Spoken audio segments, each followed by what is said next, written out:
और सिद्धार्थ तिवारी जी अभी जहाँ ट्यूबवेल की घटना हुई वो वहां रात भर से लगे हैं, एक बालक गिर गए हैं।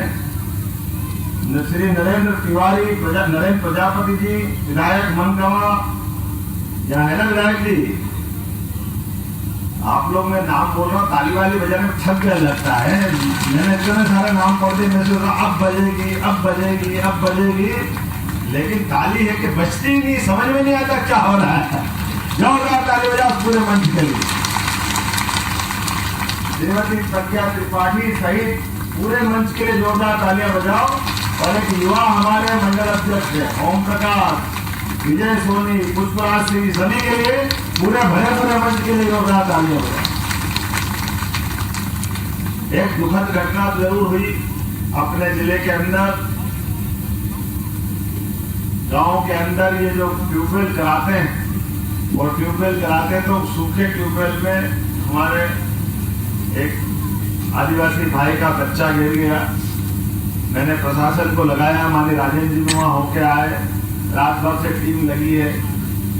और हमारे विधायक सिद्धार्थ तिवारी जी वो भी वहां लगे हैं। मैं लगातार रात में, सुबह, अभी दोपहर में कलेक्टर एसपी से लगातार संपर्क है और प्रशासन के साथ हम कोशिश कर रहे हैं कि कैसे भी करके वहां तक पहुंचे और बच्चे को जितना बचा सकते हैं वो प्रयास करें। यदि पानी बहुत गिरा है, मिट्टी गीली है, 50-55 फीट तक केवल मिट्टी है, लेकिन भगवान ठीक करेगा।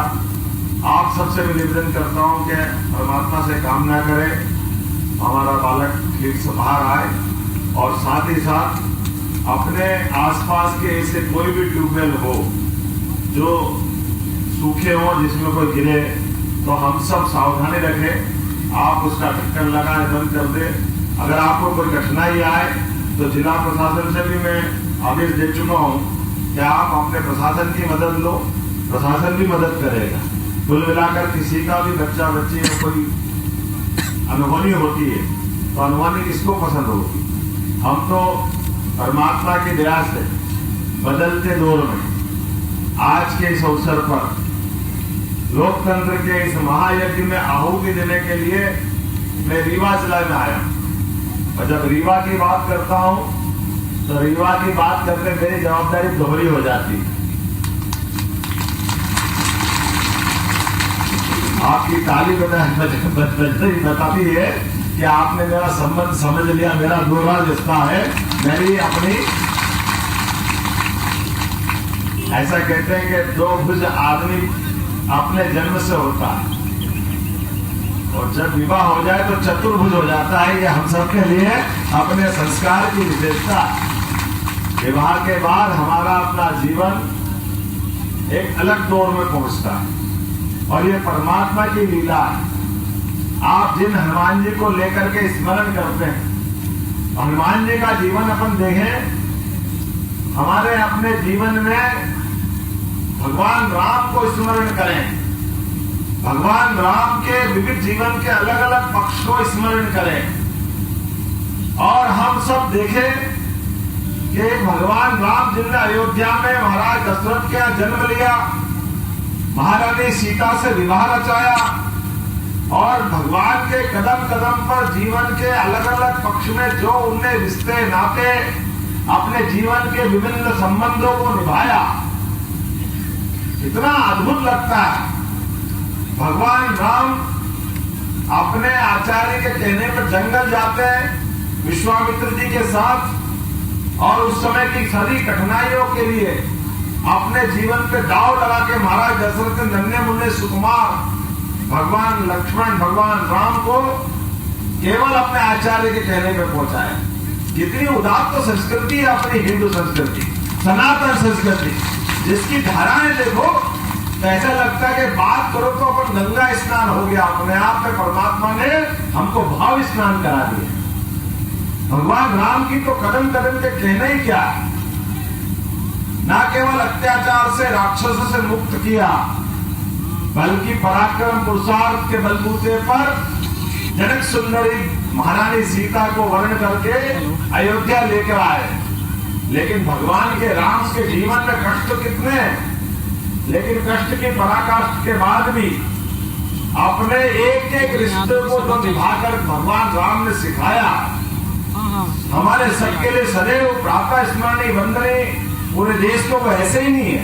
अच्छा, लेकिन पिता ने माता के कहने पर बजाय राजगद्दी के वनवास दिलवाया, हंसते हंसते चले गए।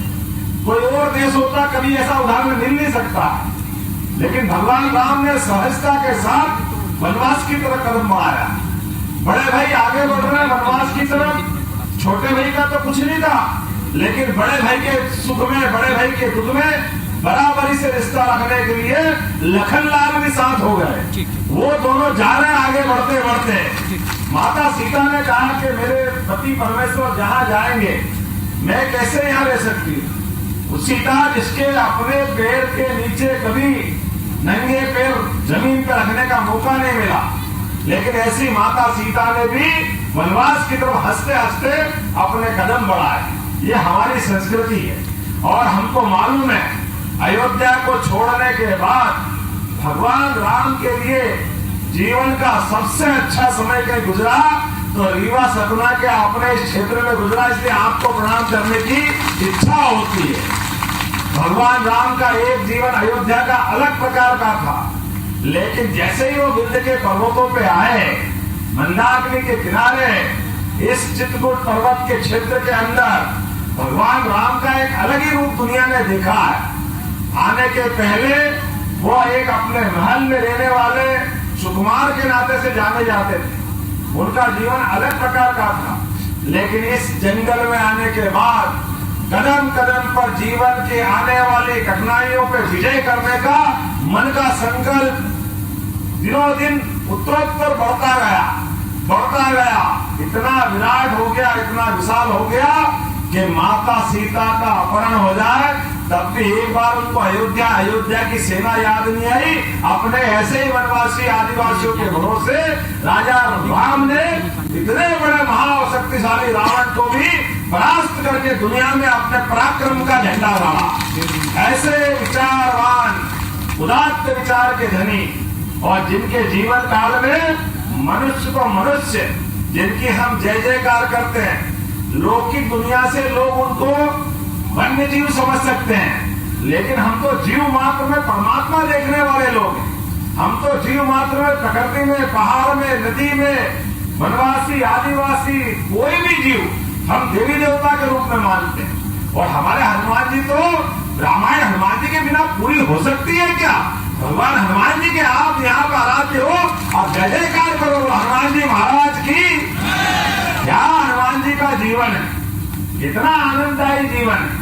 स्वयं के लिए कुछ नहीं, लेकिन प्रत्येक पल समाज के लिए, भगवान राम के लिए, और अच्छाई में, आराम में, थोड़े से जीवन के सुख में आप आनंद मना लो, लेकिन कष्ट में अगर कोई होगा वो एक ही देवता है, बजरंग बली। इसके अलावा कोई देवता याद नहीं आ सकता किसी।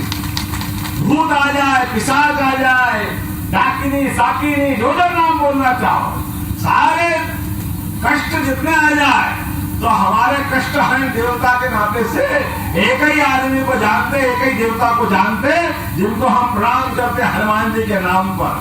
हमारे लिए सौभाग्य की बात है, अकेले हनुमान जी ने अपने बल पराक्रम से इतना बड़ा रावण, कैसी लंका, एक छलांग में तो हनुमान जी ने लंका पार कर दी, और दूसरी बार में पूंछ में क्या आग लगाई, लंका को जला करके रावण का अहंकार जलाने का काम किसी ने किया, हनुमान जी महाराज ने किया। लेकिन ये सारी लीलाओं के लिए हमारे भारत और श्रीलंका के रिश्तों को दुनिया ने देखा। दुनिया भगवान राम की जय जयकार करती है।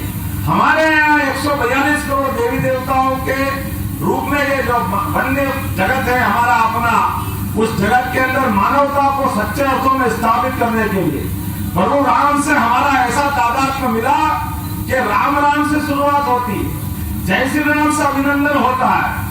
अपने जीवन में कदम कदम पर ये रिश्ते निभाने के लिए राम जी की दुआई देते हैं और